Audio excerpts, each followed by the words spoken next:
Olá, tudo bem? Como vai você? Eu sou Eric Schultz, diretor do Instituto Nara Devachala, que esse ano de 2024 completa 3 décadas, 30 anos de existência. Em comemoração a essas 3 décadas, criamos o Congresso Internacional de Ayurveda, onde convidamos 27 ou 28 pessoas, se eu não me engano, eu posso estar errado aqui, mas são 25 apresentações ao vivo aqui nas redes sociais do Instituto Nara Devachala.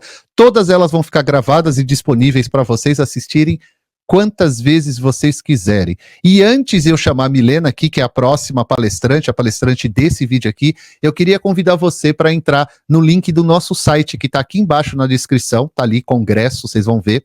E ali dentro vocês vão encontrar o cronograma completo de todas as atividades do Congresso. Por exemplo, todas as atividades que já aconteceram ou que ainda vão acontecer, caso você esteja assistindo ao vivo, ou se você já está assistindo gravado, todas as gravações vão estar lá também. O link da live e da gravação é a mesma. Isso é muito bom porque facilita um trabalhão para nós, sabia? Então, você pode entrar lá no cronograma, vai ficar lá sempre, a gente não vai tirar esse cronograma, vai ficar dentro do nosso site, que você pode olhar, escolher o link direto, ou você pode vir no nosso YouTube, vai ter a playlist Congresso, você entra lá e vai vendo todas as apresentações. E aí aproveita, se você estiver no site, e também vai lá na parte onde estão os profissionais, onde tem o currículo de cada profissional, você vai ter o link da rede social de cada profissional, vai lá e siga os profissionais que estão participando aqui desse congresso. É muito legal, é uma troca que a gente pode fazer aqui, é bem bacana fazer isso. E lá também no site você vai encontrar, por exemplo, o site, rede social, tudo dos palestrantes. Por exemplo, você também pode encontrar isso aqui na descrição desse vídeo. Então vamos dar um exemplo. Daqui um pouquinho, a Milena vai estar chegando. Aí você vai ver a apresentação dela, você vai adorar a apresentação dela, você vai gostar do profissional, você vai querer conhecer um pouco melhor sobre o trabalho da Milena. Aí você, aqui embaixo na descrição, você vai ter os links das redes sociais da própria Milena. Os mesmos links que vão estar dentro do nosso site. E aí você pode entrar em contato com ela, entender melhor como ela trabalha, os atendimentos, você dá curso, faz isso, faz aquilo. E isso vai acontecer em todas as apresentações. Então, por exemplo, você assistiu uma gravação já de uma live que aconteceu. Se você for na descrição, você vai encontrar os links também. Se for uma live como aconteceu agora há pouquinho com o nosso querido amigo Dr. Partha Sarathy, que teve tradução, você também vai encontrar lá os links dos tradutores, ou da tradutora, ou do tradutor. Combinado assim? Isso é muito legal. E dentro do nosso site, você também vai encontrar todo o cronograma do Navaratri. Navaratri são as 9 noites dedicadas à Grande Mãe, que esse congresso ele está acontecendo de forma simultânea com o Navaratri. Isso é muito legal e eu queria convidar você também para participar. Aqui embaixo, na descrição desse vídeo, você tem o link do canal do WhatsApp direto do Naradeva, convido você também a participar. Todas as redes sociais, como eu já falei, tanto do Instituto quanto da palestrante, que daqui um pouquinho vai estar aqui, e todas as informações também, se você quiser, do nosso curso de formação de terapeuta Ayurveda, no nosso Instituto. A gente está começando turma esse mês e no mês que vem também. Todas as nossas formações são registradas no MEC também como pós-graduação, mas o foco dela é formar profissionais de Ayurveda, baseado nos textos e na tradição védica. Então, vem estudar com a gente, é um convite que eu faço para você. E também, se você quiser ir para a Índia ano que vem, fevereiro de 2025, estamos lá com o curso de culinária e alimentação ayurvédica, Ahara Paka e Agni. Se você tiver interesse, entre em contato com a gente, número limitado de pessoas, então entre em contato o quanto antes. Antes de chamar a Milena, eu queria só pedir para você curtir o nosso vídeo, é muito importante para que as redes entreguem essa live para o maior número de pessoas. Deixe um recadinho, oi, boa tarde, boa noite, adorei, não gostei, tá maravilhoso, queria mais, dê sugestão, fique à vontade. Inscreva-se também no nosso canal, tá bom? Bora lá então? Milena, tá por aí, querida? Deixa eu aqui achar ela aqui nos bastidores, pronto. Boa tarde, tudo bem, querida? Boa tarde, Eric. Boa tarde, pessoal. Tudo bem? Tudo ótimo. Melhor agora. Tudo preparada para a apresentação de hoje? Preparadíssima. E qual assunto você escolheu para a apresentação? Eu vou falar hoje sobre endometriose e uma perspectiva do Ayurveda sobre a doença, sobre a endometriose. E você sabe que eu sempre faço a pergunta, porque eu acho isso muito legal. Por quê? Gente, eu faço essa pergunta para todo mundo que vem apresentar, porque é muito interessante, antes da apresentação, a gente entender o que aconteceu com aquele profissional para escolher esse assunto. Às vezes são de questões pessoais, às vezes é profissional, cada um tem um porquê. Vamos ver aqui. Milena, porquê do assunto? Bom, tem um pouco de pessoal, um pouco de profissional, uma mistura de todas as coisas, né? Eu não tenho endometriose pessoalmente, mas eu sempre sofri muito com questões menstruais ao longo da minha vida, até eu conhecer o Ayurveda, né, que foi um divisor de águas, né, tudo na minha vida, né, principalmente na saúde menstrual. E como terapeuta, eu comecei a receber muitas pessoas, muitas mulheres com endometriose. E eu percebi que esse número está, assim, crescendo exponencialmente, o número de diagnósticos de endometriose.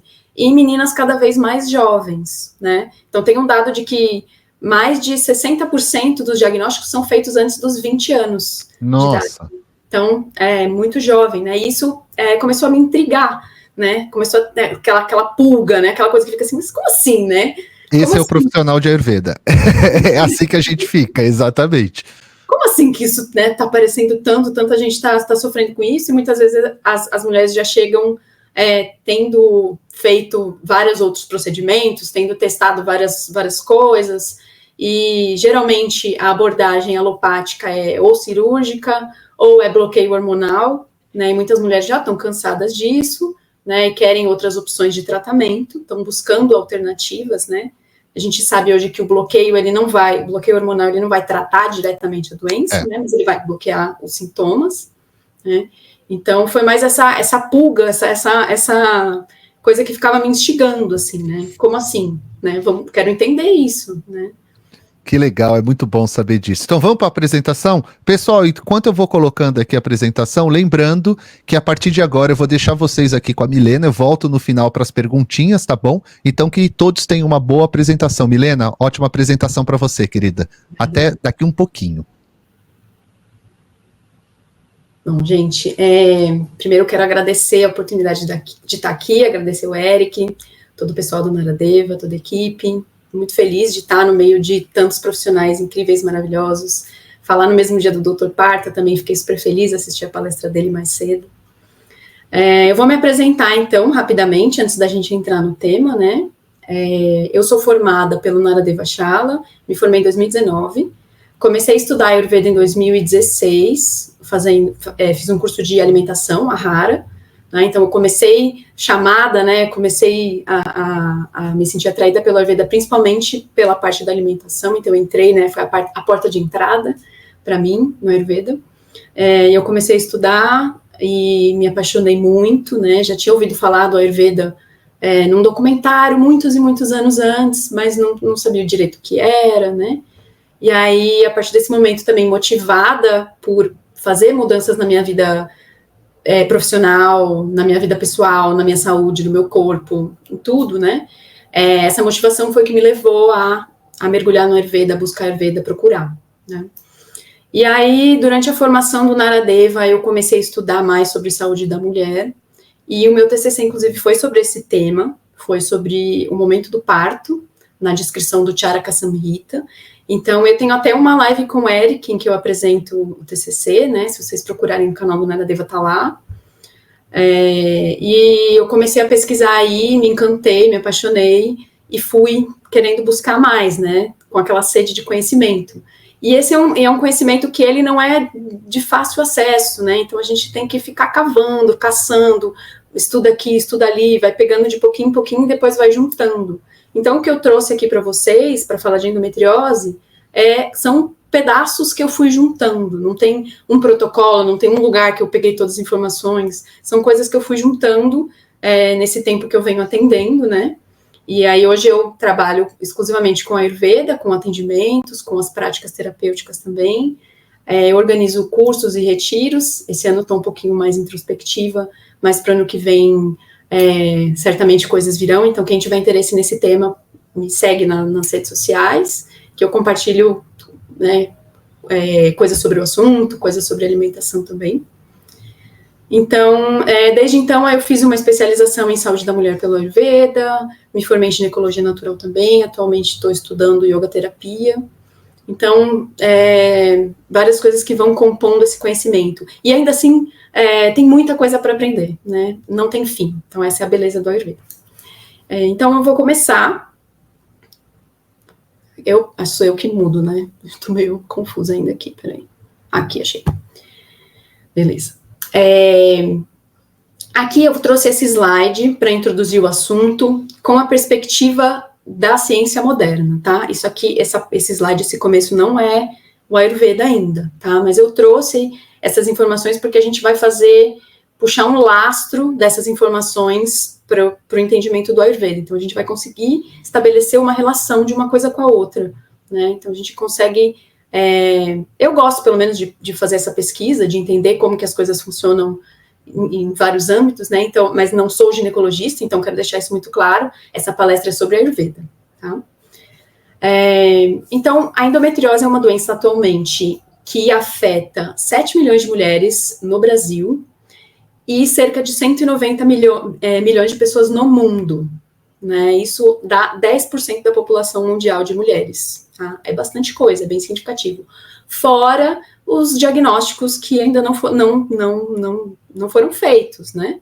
Os diagnósticos errados, ou que ainda não foram feitos. Ou pessoas que não têm acesso a um diagnóstico também não estão nessa estatística, tá? É uma doença que ela pode acontecer, ela pode começar no início da vida menstrual, então a partir da menarca ela já pode se manifestar, e ela geralmente vai até a menopausa, então ela acompanha toda essa idade reprodutiva da mulher, né? Ela começa a regredir na menopausa, porque hoje a gente sabe pela ciência que é uma doença dependente da produção de estrogênio. Então, ela tem relação com a produção de estrogênio, né? E na menopausa, o estrogênio vai caindo, né, gradativamente, e aí ela para de manifestar sintomas, e regride até. Mas o que é a endometriose? Como que ela se caracteriza? Como que ela se caracteriza? A endometriose, ela é um crescimento do tecido endometrial exagerado, um crescimento exacerbado. Então, esse tecido endometrial, ele transborda para fora do útero, ele sai do útero, né, digamos assim, que é o seu lugar de origem, e ele atinge outros órgãos muitas vezes. Então, o caso da endometriose profunda, em que pode atingir o intestino, o reto, a bexiga, vai atingir outros órgãos ali da região pélvica, tá? E isso vai causar um prejuízo no funcionamento também desses órgãos, tá? Então, é muito comum a gente ver as mulheres que sentem uma dor meio generalizada na região pélvica, porque isso vai afetar todos os órgãos que estão ali na região, né? O crescimento desse tecido endometrial, que é chamado de lesão, né, são lesões, gera no corpo um estado de inflamação crônica, né? Isso é uma resposta de defesa do corpo quando existe uma lesão, um machucado, né? Ele gera inflamação crônica, porque esse tecido endometrial muitas vezes continua crescendo, a depender, né, claro, tudo vai depender da pessoa, da doença, a gente vai falar um pouquinho sobre isso também. Então, existem algumas teorias e algumas hipóteses sobre as causas da endometriose na ciência moderna, e eu trouxe algumas aqui, não são todas hipóteses, tem outras ainda, mas eu trouxe as hipóteses que a gente consegue estabelecer esse fio condutor aí, tá? Então, a endometriose tem algumas características similares às doenças autoimunes. Isso não é uma coisa que tem comprovação científica, mas alguns estudiosos estão levantando essa possibilidade de que possa ser uma doença autoimune, né? Então, as células do corpo têm que trabalhar excessivamente porque existe uma inflamação a ser combatida, né? Quando isso acontece de maneira crônica, né? O corpo fica num estado de alerta constante, então tenta combater essa inflamação, né? E dá para pensar a endometriose também como uma tentativa do corpo de se autorregular, né? Então existe alguma fragilidade ali naquela região pélvica, e o corpo tenta criar essas camadas de endométrio como uma maneira de proteção. Então, o nosso corpo é inteligente, né? A gente tem inteligência celular. Então, o corpo tenta, existe algum dano ali, alguma fragilidade ali, alguma coisa que não está equilibrada ali naquela região. E o corpo tenta produzir esse endométrio excessivamente como uma maneira de proteção, tá?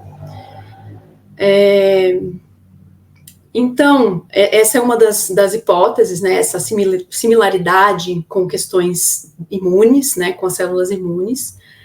Outra opção, né, outra teoria é a predisposição genética. A gente vai falar um pouquinho mais sobre isso numa outra perspectiva também mais para frente. Uma delas é a epigenética. Então, né, isso é muito, a epigenética a gente consegue assemelhar muito com a parte do estilo de vida do Ayurveda, né? E a epigenética une fatores imunológicos, como a gente falou, inflamatórios, como a gente falou, fatores hormonais. Então, a gente sabe que a endometriose depende dessa produção de estrogênio, né? E junta também estresse oxidativo, né? Que eu acho que é uma questão muito prevalente nas mulheres com endometriose. Todas elas estão estressadas, né? Existe um perfil nesse sentido, claro, cada pessoa é diferente, mas existe esse perfil, tá? Além disso, né, na parte da epigenética entram também as toxinas ambientais, que são agrotóxicos, plásticos, microplásticos, poluição, tudo isso vai influenciar a nossa produção hormonal, né? E uma das teorias mais bem aceitas e mais populares sobre a causa da endometriose é a da menstruação retrógrada, ou teoria de Sampson, que chama, né? Que é quando existe uma alteração no fluxo sanguíneo, no fluxo do sangue menstrual, na verdade, né? E ao invés desse sangue descer na menstruação, ele sobe, e ele se espalha pela cavidade pélvica, né? Então, quando acontece isso, a menstruação não é eliminada corretamente, né? Ela pode ser eliminada, mas ela provavelmente vai ser eliminada com dor, ou com algum incômodo, né? Ou no primeiro momento isso não vai gerar nenhum sintoma, mas pode servir como, a presença desse sangue espalhado pela pelve vai servir como motor para o crescimento do endométrio exacerbado da endometriose, né? Então tem um dado que foi observado que 90% dos exames das mulheres com endometriose apresentam uma presença de um líquido espalhado na pelve, que sugere que teve um refluxo de sangue ali, esse sangue voltou, tá? E aí, a gente para pensar, né, no Ayurveda. Teve um refluxo do sangue, voltou. Mas por quê? Né? Por que isso acontece? Qual é a lógica de ter um refluxo de sangue? Né? Isso dá uma pista, dá um fio para a gente seguir.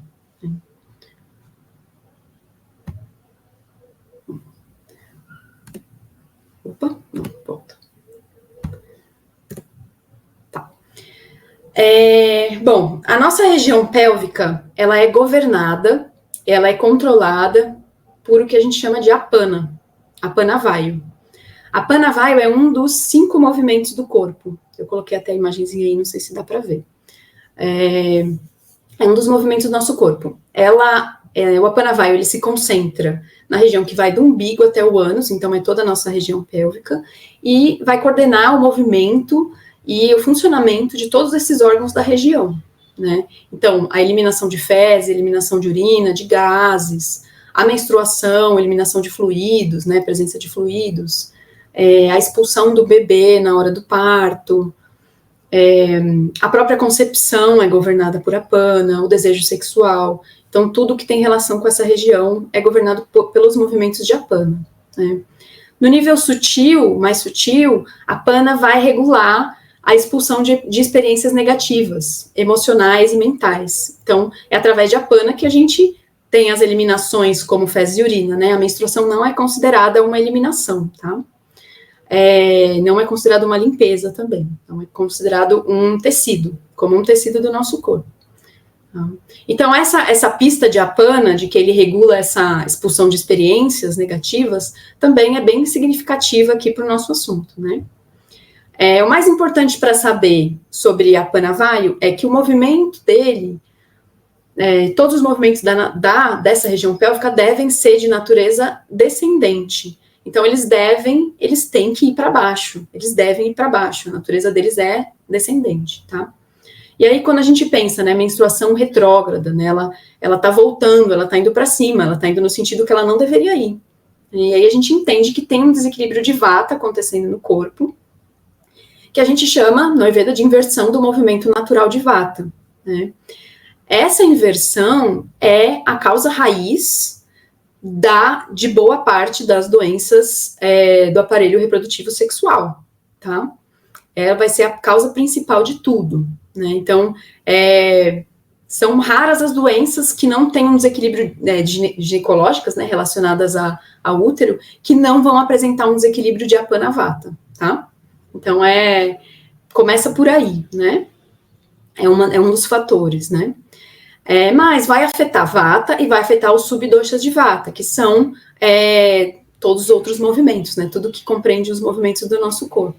E aí eu trouxe a ênfase principalmente para esse jogo que acontece entre esses três subdoshas, que são Apana, Prana e Vyana, tá? Então, Prana. Quem é Prana, né?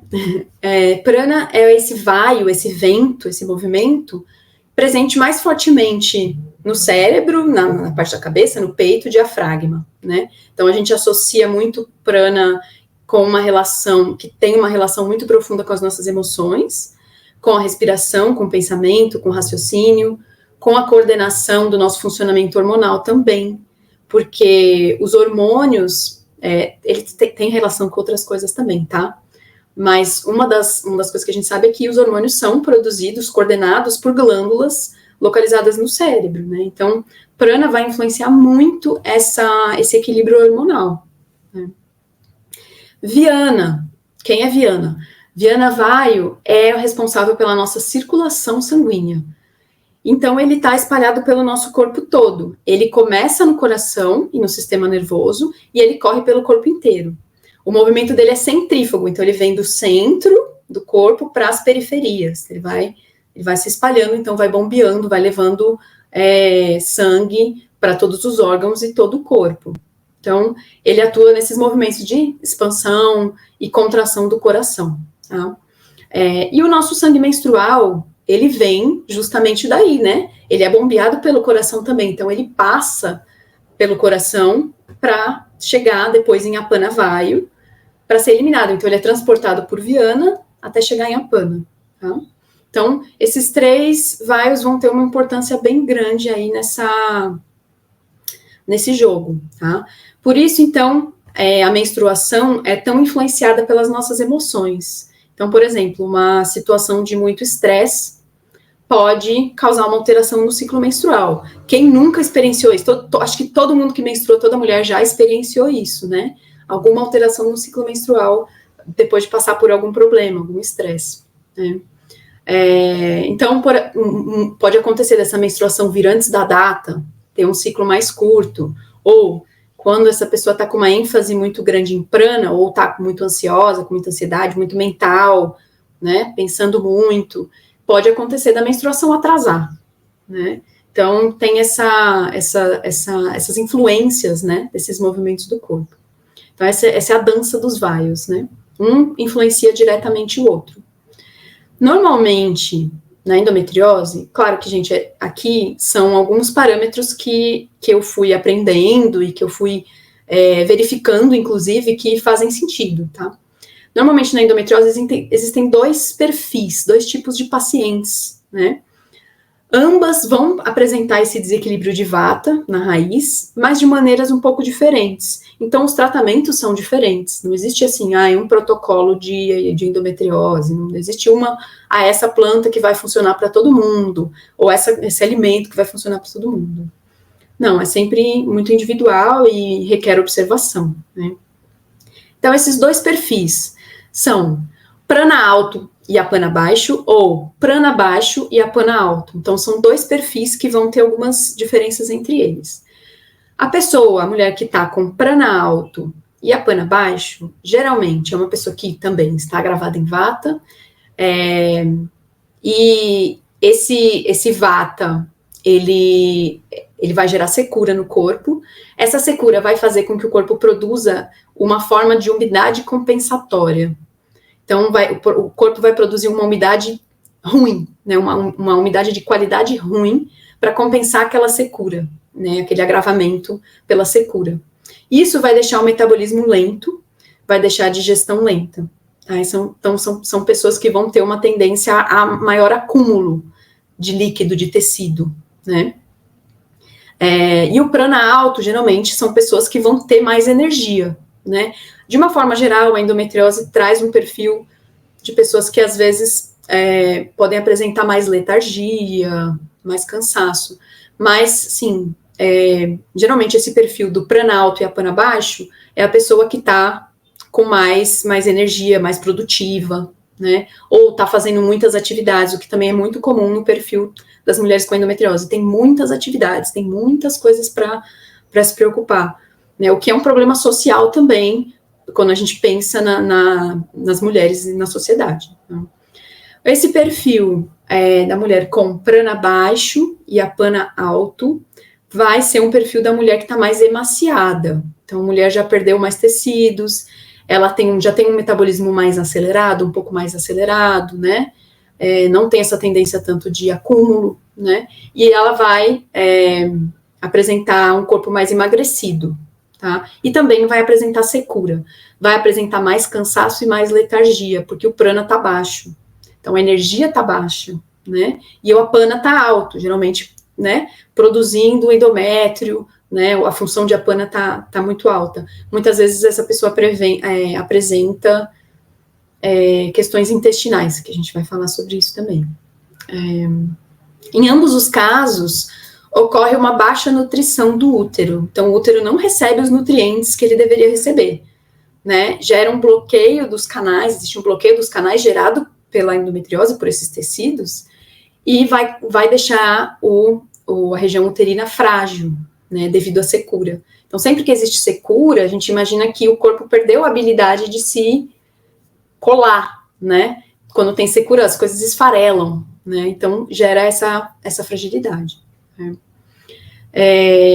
Entre essas teorias, né, que eu falei sobre a menstruação retrógrada, né, tem uma descrição também nos Samhitas, no Charaka, né, especialmente, sobre essa inversão do movimento e ela como causa para as cólicas, né? Então, ele descreve que acontece uma ação descoordenada dos músculos do útero, por causa de um desequilíbrio do sistema nervoso. Né? Então, questões psicoemocionais, estresse, ansiedade, estilo de vida, tudo isso pode trazer um desequilíbrio ali no sistema nervoso e pode gerar essa ação descoordenada dos músculos uterinos, né? Isso vai levar a contrações involuntárias dessas fibras musculares do útero, né? Esses movimentos involuntários vão fazer o quê? Eles vão puxar o sangue para cima. Então, eles vão fazer assim e o sangue é puxado para cima, né? Como se fosse um susto, né? Como se ele levasse um susto ali, é um movimento involuntário, né? Gerando o que a gente chama de movimento invertido, inversão do movimento natural. Então, esse movimento, ao invés de ser de expulsão, ele sobe. Tá? Então, essa é uma das causas na descrição do Charaka para cólica, mas que cabe aqui também, né? Isso vai gerar dor, isso vai gerar incômodo, tá? Então, eu acho que se conecta bastante. E quais os tecidos que são afetados, principalmente, né? A longo prazo podem ter outros tecidos afetados, sim, mas eu trouxe aqui esses 3 principais, só para a gente entender.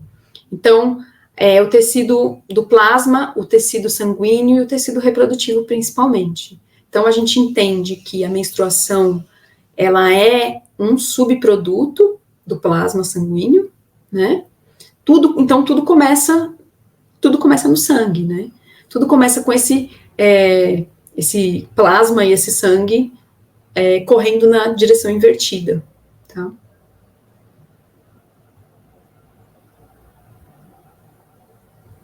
Mas, né?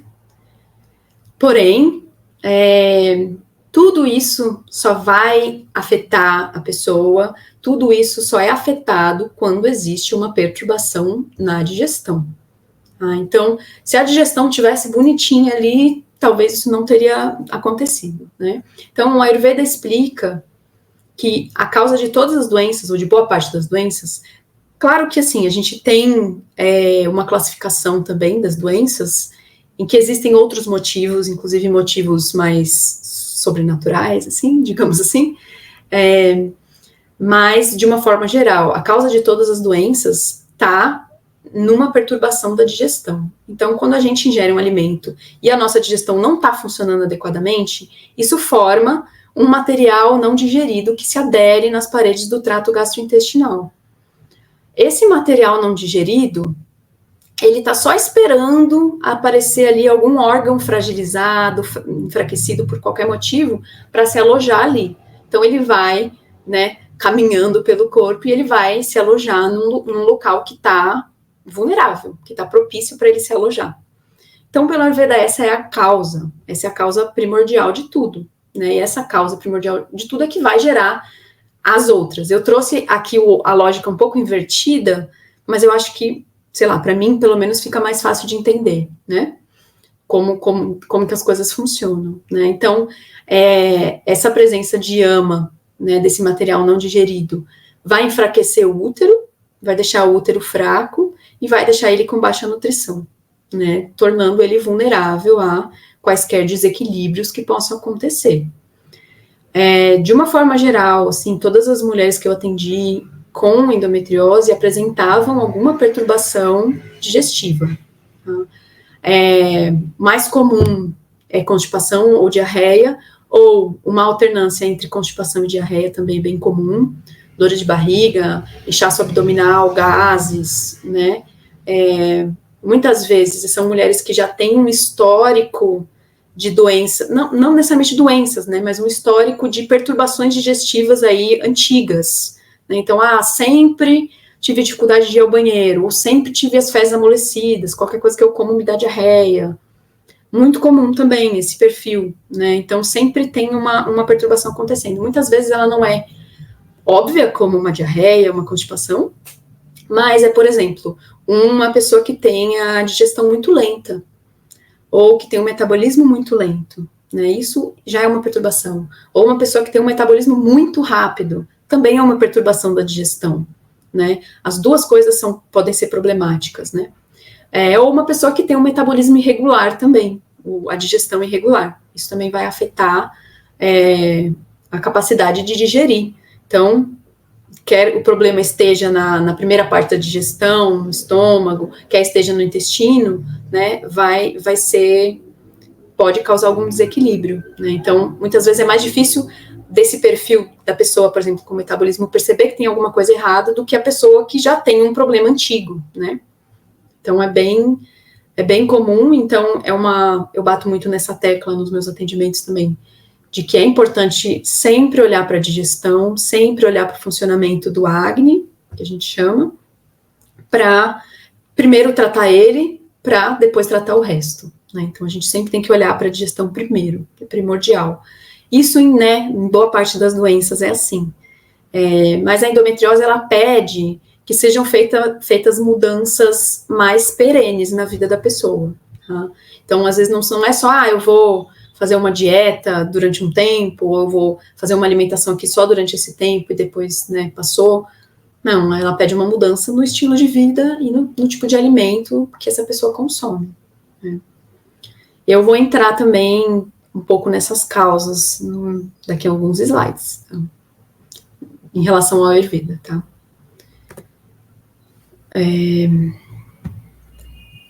Eu trouxe aqui para vocês terem uma ideia, né, que existem alguns estudos científicos sendo feitos em relação a endometriose e Ayurveda, né? A Índia tem uma produção muito grande de artigos, assim, né? Quase tudo que você pesquisa tem já um artigo sobre, vários artigos sobre, né? Eu achei interessante trazer para vocês terem uma ideia, né? São, né, geralmente acadêmicos, pessoas que têm experiência clínica ali de hospitais e tal. Alguns desses artigos, eles estabelecem uma conexão entre as doenças que tem descritas nos Samhitas, nos livros, e a endometriose, né? Então, a gente sabe que na descrição dos textos de Ayurveda não existe nada igual à endometriose. Não existe porque é uma doença considerada moderna, né? Então, não existe essa descrição exatamente igual. O que a gente faz é pegar semelhanças por sintomas e possíveis causas e a gente consegue estabelecer algumas relações, né? Mas é um trabalho de formiguinha, você ir vendo cada descrição e vendo como que se assemelha, como que se diferencia, né? E o que eu acho interessante também é sempre entender que a gente, no Ayurveda, a gente não precisa de um nome do nome do diagnóstico em si, né? Porque a gente faz o tratamento e a gente aborda a questão por outros lugares, né? Então a gente entende qual o desequilíbrio dos elementos naquele corpo, qual o desequilíbrio dos tecidos, como está a mente da pessoa, né? A gente aborda por todos esses outros caminhos, né? Então a gente não precisa exatamente do nome, né? Mas, como eu falei, é interessante a gente estudar e compreender isso também. E cada pessoa é diferente. Então, cada mulher vai manifestar a doença de uma maneira diferente. Né? Tem mulheres que são assintomáticas, não têm sintomas, tem endometriose diagnosticada por imagem e outros né, meios de diagnóstico e não tem sintoma. Tem mulheres que vão ter muito sintoma. E não significa que a mulher que tem, por exemplo, uma endometriose profunda, ou seja, ela está espalhada pelos outros órgãos da região pélvica, não significa que ela vai ter mais dor do que a mulher que acabou de descobrir que tem endometriose, né, começou agora, né, uma doença nova, né, não significa. Então, essa mulher que acabou de descobrir, ela pode ter muito mais dor e pode sofrer muito mais do que a que tem endometriose profunda. Então, dor é muito relativo, dor é muito pessoal, por isso que a gente tem que, quem for terapeuta e estiver assistindo, né, a gente tem que conversar com a pessoa, ouvir a pessoa, escutar como que ela se sente, porque esses parâmetros de propriocepção, então das próprias conclusões que a gente tira sobre a gente mesmo, são valiosos. Claro que muitas vezes a gente está enevoada por percepções errôneas, também isso acontece, né? Mas eu acho que a gente tem que escutar. Primeiro, como terapeuta, tem que escutar e pegar um caminho que seja mais interessante ali para a pessoa.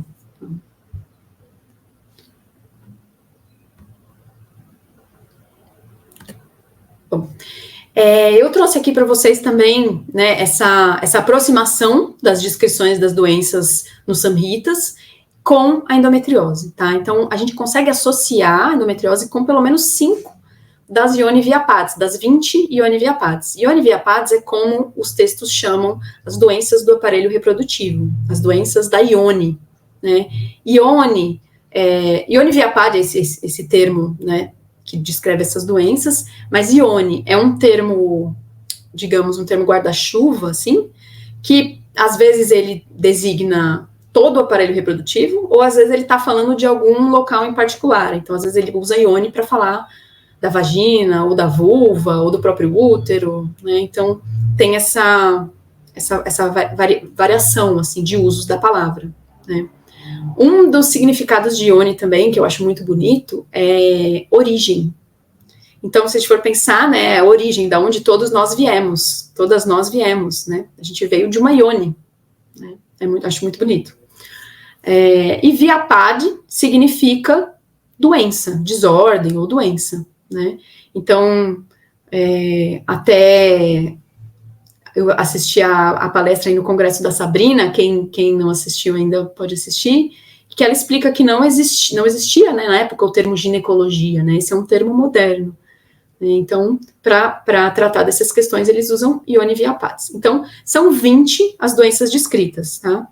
Das mais variadas formas e causas, né? Aqui eu trouxe por sintomas como que a gente pode associar. Então, a dor pélvica crônica, que é um dos sintomas de quem tem endometriose possíveis, né? Que acontece porque essas lesões que vão se proliferando do endométrio, elas vão crescendo e vão se depositando na pelve, nas tubas uterinas, nos ovários, no caso de endometrioma, nos ovários, né? Ou no reto, no intestino, na bexiga. Isso causa uma congestão na região, isso causa bloqueio dos canais da região, bloqueio dos movimentos da região. Né? Isso a gente pode associar com uma das doenças chamada de Vaitika, ou Vataja, né? Em textos diferentes, ela está com nomes um pouco diferentes. Mas, quando a gente vai estudar essa doença mais a fundo, a gente vê que tem várias coisas que não batem muito, né? Então, ela difere em muitas maneiras. Eu encontrei alguns estudos que afirmam que é quase a mesma coisa que Vataja, e totalmente, né, igual, e os sintomas parecidos e tal, mas não, tem muitas maneiras que é diferente, né? Essa doença Vaitica, Vataja, ela é associada com uma menstruação mais escassa e uma deficiência de estrogênio, né? Como eu falei, a gente sabe que o estrogênio é dependente, a endometriose é dependente do estrogênio, e a tendência da mulher com endometriose é sangrar mais e não menos, né? Claro que isso vai variar de pessoa para pessoa também. O segundo sintoma mais preponderante aí é a menorragia, que é excesso de sangramento, que é o sangramento abundante, que se assemelha a uma doença chamada de Iractaione, nos samhitas, nos clássicos. Esse sangramento, ele é causado também pelas lesões, porque essas lesões são tecido endometrial com carga hormonal ativa. Então, ele está produzindo hormônios ali, está produzindo muito hormônio ali, né? E durante a menstruação, quanto mais tecido, né, acaba gerando mais sangramento. Né? Claro, né, não é sempre assim, né, tem exceções. Por isso que o resultado vai ser, nesses casos, mais sangue, maior produção de sangue. Tá? O terceiro sintoma, que é talvez o pior, o mais comum, né, e o que faz as pessoas irem investigar a endometriose, é a dismenorreia, que é cólica, né, é o termo técnico para cólica. E aí, cólica menstrual ou cólica intestinal entra nesse balaio, tá? Eu atendi já algumas mulheres que me relataram que elas não sentiam tanta cólica menstrual, sentiam mais a cólica intestinal durante a menstruação. Então, isso é um sintoma bem comum também. Então, a pessoa vai eliminar, ou vai urinar, ou vai defecar, e sente dor nessas eliminações por causa da endometriose, tá? Quando ela se aloja sobre os outros órgãos da região pélvica. E é associada com essa doença chamada de Udavarta, né? Que é uma doença que tem uma descrição que ela traz, que ela dá cólicas e coágulos, né? Então, é uma menstruação com coágulos, cólicas e tem raiz em vata também. Como 16 das 20 tem raiz em vata, né? O quarto sintoma aí é a dispareunia. Dispareunia significa dor durante a relação sexual. Também é um sintoma muito comum, porque a gente imagina, né? Às vezes a gente vê uma imagem de anatomia, alguma coisa assim, imagina que os órgãos estão bonitinhos, separados um do outro, mas eles estão, assim, muito próximos um do outro, né? A nossa pelve não é tão grande, assim, para eles estarem separados. Então, tudo que acontece ali, uma coisa influencia a outra, né? Então, se a gente fizer um autoexame de toque, a gente vai conseguir sentir o nosso reto, o nosso intestino e a nossa bexiga, só pelo exame de toque. Então, eles estão coladinhos ali, no canal vaginal, tá? Então, por isso, muitas mulheres sentem essa dor na hora da relação sexual, tá? E a gente consegue assemelhar com uma das doenças chamadas de paripluta, que é uma doença de vata com pita, mas que se caracteriza pela inflamação, pela dor, especialmente a dor lombar, e a dor na relação. Então, alguns autores até associam paripluta com vaginismo, que é uma questão que pode acontecer em alguns casos de endometriose também. Então, por causa dessa sensação de dor, às vezes a mulher vai criando uma tensão ali no canal vaginal também. Isso causa dor. E um dos sintomas que a gente consegue estabelecer relação é o da infertilidade. Embora não seja, né, eu não incentivo ninguém a acreditar num diagnóstico assim, porque eu já tenho pacientes que eu atendo, já vi outros casos também de mulheres que engravidaram com diagnóstico de infertilidade, então não recomendo confiar nesse diagnóstico, né, mas a gente sabe que é uma possibilidade, tá? Então, é associado com putragme, que é uma doença que é mais associada com perda gestacional por causa do aumento da secura no corpo, por causa de um desequilíbrio de vata também, que aumenta a secura e faz com que o embrião não consiga ser implementado ali. Tá?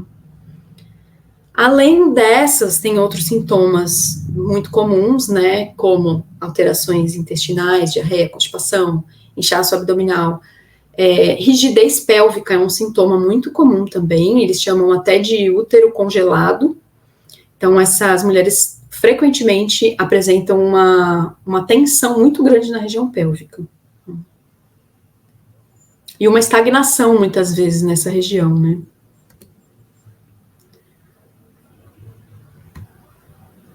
Aqui eu trouxe também alguns sintomas associados aos doshas. Então, a gente pode ver aqui. Deixa eu abrir aqui maior. A gente pode associar com vata todas as dores pélvicas, de uma forma geral, as cólicas menstruais, as cólicas intestinais, constipação, essa alternância entre constipação e diarreia. Com pita, a gente consegue associar a diarreia, a inflamação e o fluxo intenso. E aí, aspas, né, parênteses, né? O fluxo intenso também pode ser originado em kapha, pode se originar com um desequilíbrio de kapha também, não só de pita, tá?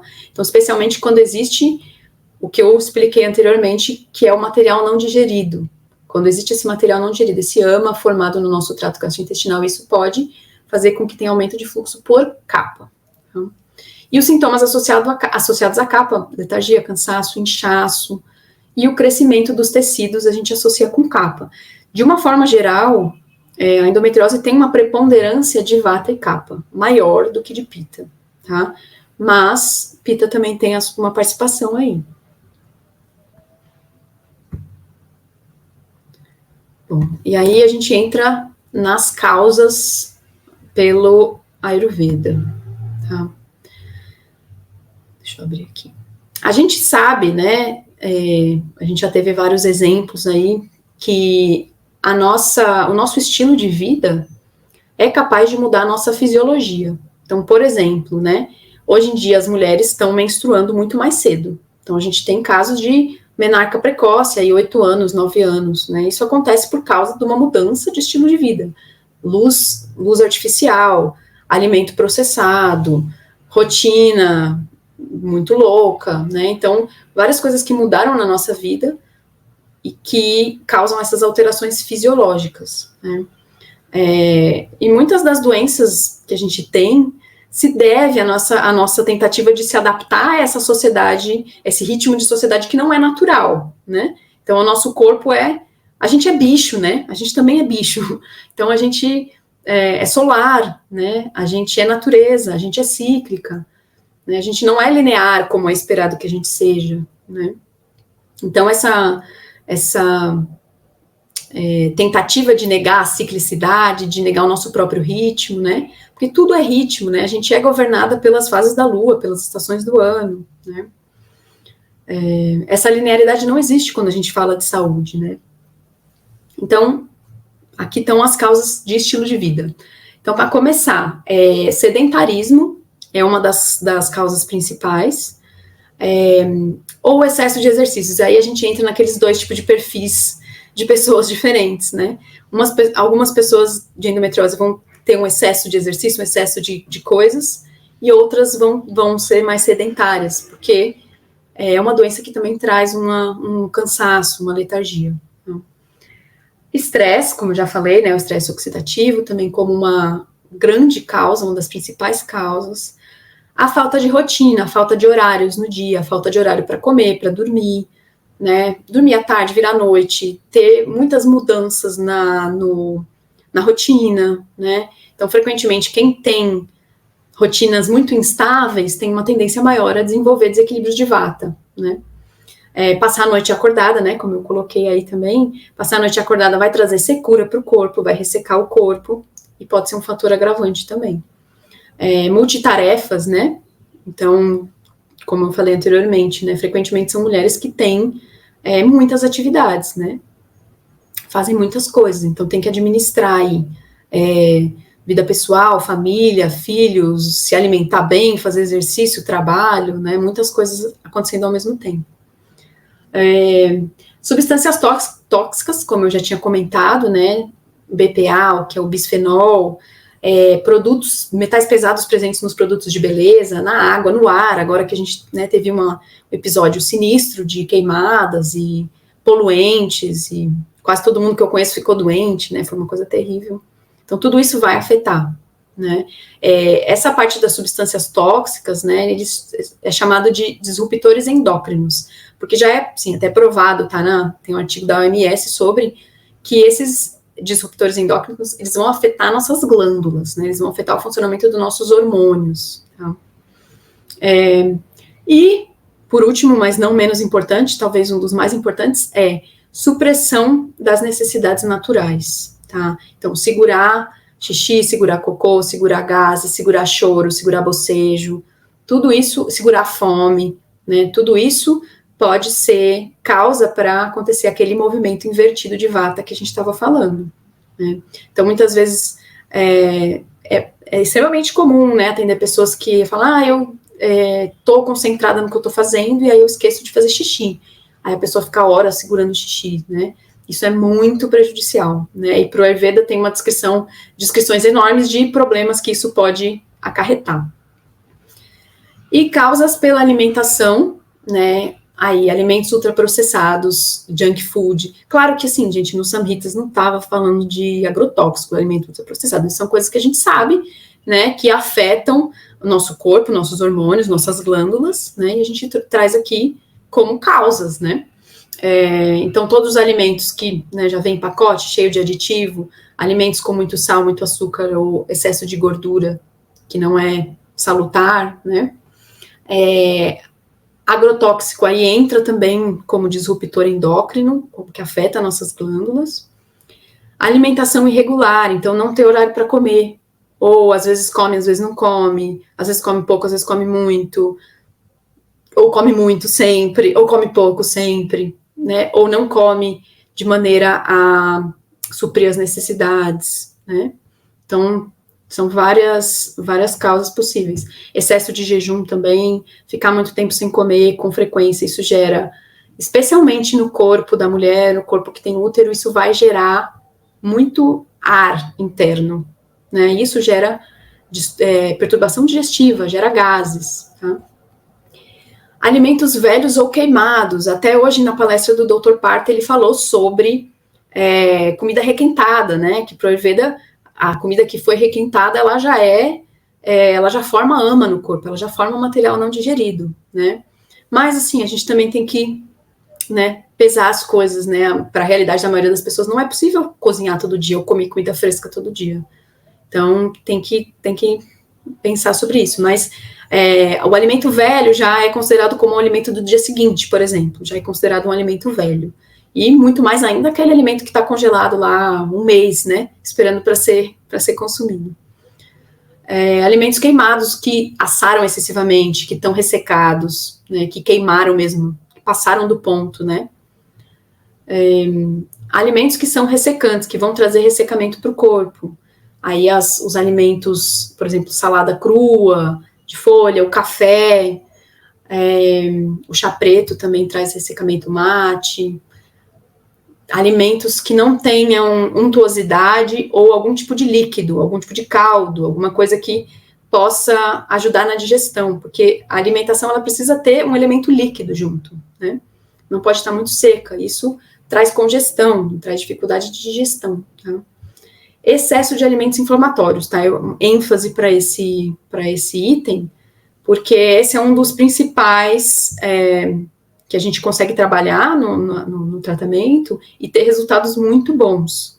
E aí, o que a gente considera como os alimentos que têm um potencial inflamatório? Então, principalmente as carnes vermelhas, os laticínios derivados de leite, açúcar, os ultraprocessados entram aí também, alimentos embutidos, que têm excesso de condimento, de sal, açúcar, gordura, bebida alcoólica entra aí também, né? E para as mulheres com endometriose, sinto informar, mas o glúten tem uma relação também profunda aí com muitas mulheres, tá? Então, muitas mulheres têm uma sensibilidade digestiva ao glúten. Isso é muito comum de ver também em atendimento. Eu dou uma ênfase também especial ao laticínio, porque quando a gente ingere laticínio, a gente também está ingerindo estrogênio da vaca, né, que vai se somar ao nosso estrogênio e vai aumentar essa produção desse hormônio no corpo. Tá?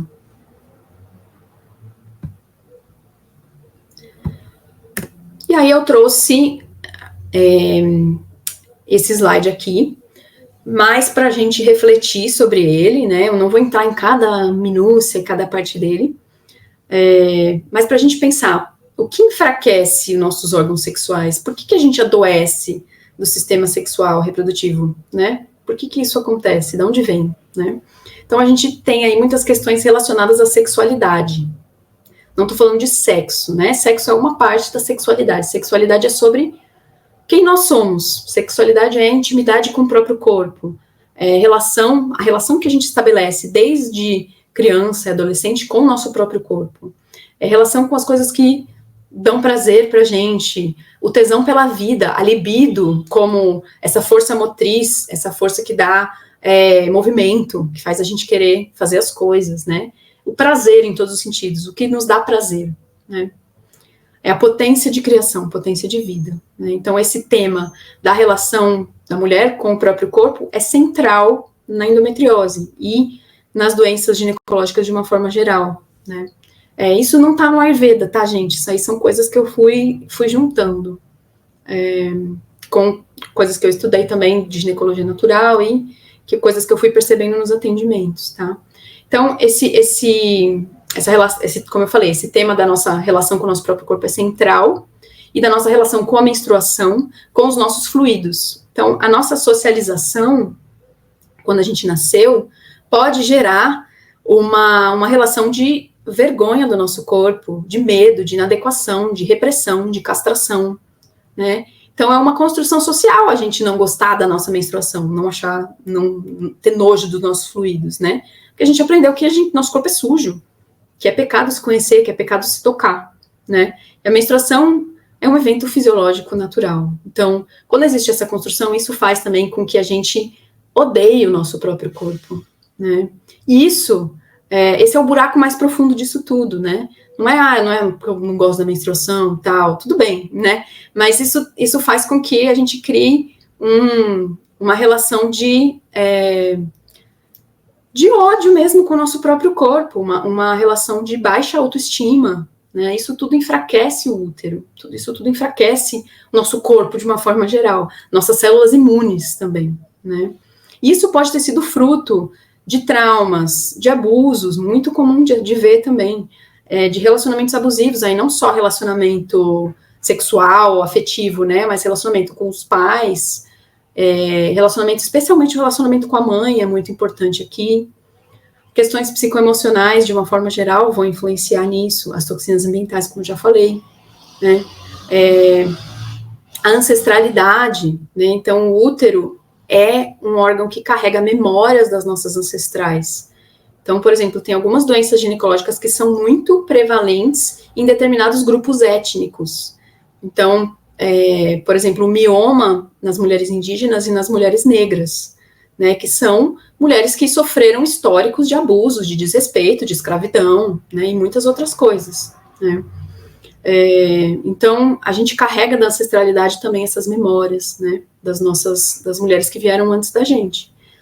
E um dos caminhos, né, de cura da endometriose, ou de administração da endometriose, de olhar para isso, é fazer as pazes com o próprio corpo, é fazer as pazes com o próprio ciclo, com os próprios desejos, então, entender quais são os nossos desejos, reconhecer esses desejos, se permitir sentir prazer, se permitir ser quem se é, né? Trabalhar essa rigidez que é tão presente na endometriose, nessa rigidez pélvica, mas que ela muito provavelmente vem também de uma questão mental, né? De uma rigidez mental também se reflete, né? Uma coisa reflete a outra, né? Aquele que a gente falou de prana e apana, essa dualidade, né? Então, esses são alguns caminhos para a gente pensar e alguns caminhos de reflexão sobre o assunto.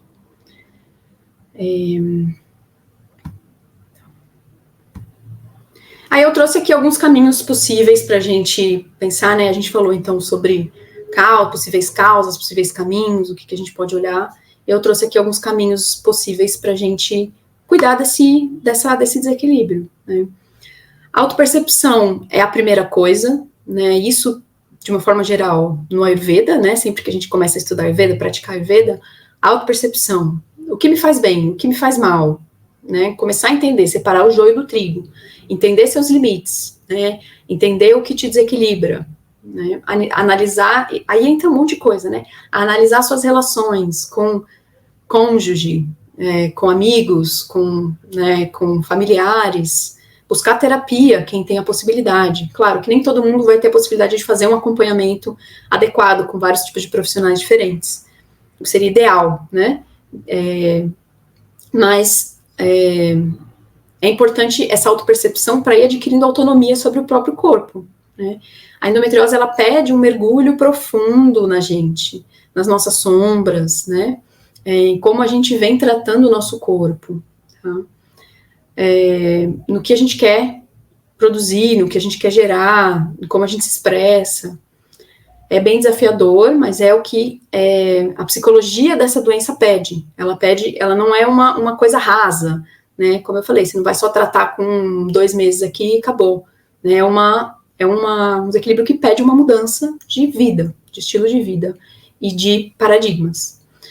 Em termos de alimentação, né? A gente já falou um pouco ali das causas, mas reduzir os alimentos inflamatórios, mais vegetais, mais alimentos in natura do que alimentos empacotados, com ingredientes estranhos, estabelecer uma rotina na alimentação, suprir suas necessidades nutricionais e suas necessidades de prazer também, porque é importante sentir prazer, né? O Ayurveda diz que se a gente come uma coisa que a gente não gosta, obrigada, forçada, isso gera ama também, isso gera material não digerido. Claro, não estou falando isso para eximir ninguém de provar comida, para provar coisas, porque o nosso paladar, ele é vivo, né? Então ele vai mudando conforme as coisas que a gente come. Então a gente hoje eu não gosto de uma coisa, amanhã eu posso gostar, amanhã eu já sou outra pessoa, ou amanhã eu comi um preparo diferente daquele alimento e eu gostei. Então, ter essa abertura, né? Ter essa abertura de provar e de experienciar e de viver. Movimento.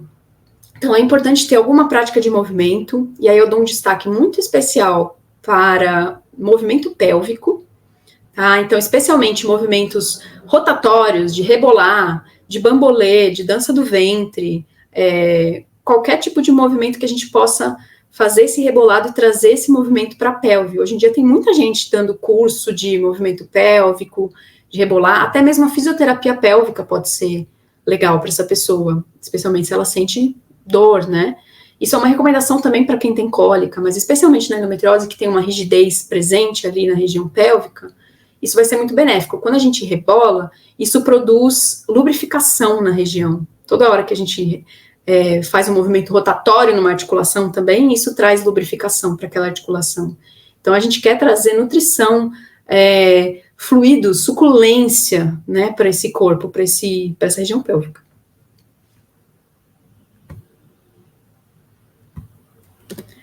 E aí, o uso de plantas também vai ser muito benéfico, vai ajudar bastante. Eu coloquei aqui 3 plantas que eu gosto bastante. Não significa que eu uso sempre elas, não significa que eu passo elas para todo mundo. Como eu falei, é caso a caso. A ideia aqui não é ser uma prescrição, né, para nada. Mas a gente pode estudar sobre essas plantas e entender como elas funcionam.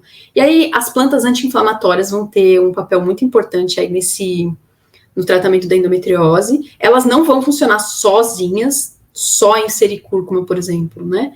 Não vai funcionar caso não haja uma mudança de alimentação, de estilo de vida, né? Alguma mudança tem que ser feita, né? A gente tem que trabalhar junto com as plantas, né? Para esse propósito. Então, a cúrcuma, grande anti-inflamatório, super conhecida já de todo mundo. A Artemisia é uma planta que eu amo, que é uma planta reguladora. Ela é uma planta que ela regula, né, fluxo, então se tem muito fluxo, ela reduz o fluxo, se tem pouco fluxo, se não está descendo o fluxo, ela puxa o fluxo. Então, é uma planta que trabalha muito na energia da lua, né? E o copaíba, que tem muitos estudos modernos já falando sobre o uso do copaíba para reduzir crescimento endometrial. Então, copaíba eu sou apaixonada pelo óleo de copaíba, né? É fantástico para várias coisas, e uma delas é endometriose. Gerir o estresse. Esse também é um ponto bem importante nesse caso. Então, trazer práticas de meditação, de yoga, práticas de introspecção, de silêncio, ter um momento para se observar, para parar e ficar no vazio, né? Porque a gente sabe, por exemplo, no processo digestivo, quando a gente deixa um espacinho vazio no nosso estômago, é esse espacinho vazio que vai fazer a digestão, é ele que vai trazer a satisfação, ele que vai movimentar tudo ali para trazer satisfação e para digerir adequadamente. Isso vale também para a nossa mente. Se a gente não tem nenhum espaço vazio na nossa mente, ela está sendo ocupada por redes sociais, trabalho, não sei o que, um monte de coisa, a gente não vai ter essa capacidade de fazer uma desfragmentação. Né? E é isso que traz, por exemplo, a meditação traz, yoga traz, de fazer esse defrag, né, da mente.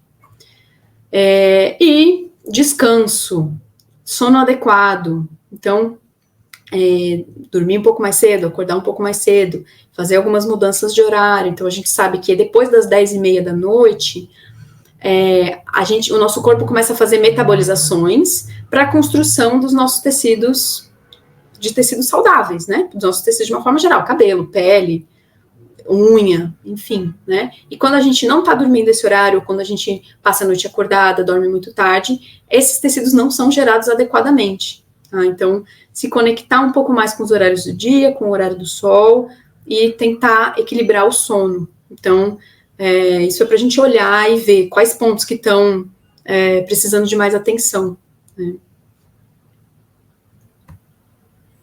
Bom, aí para finalizar, eu vou finalizar aqui com uma imagem da Arakini Shakti, Shakti, né? É o poder da manifestação, é o poder do movimento, é o poder da vida, da criação, né?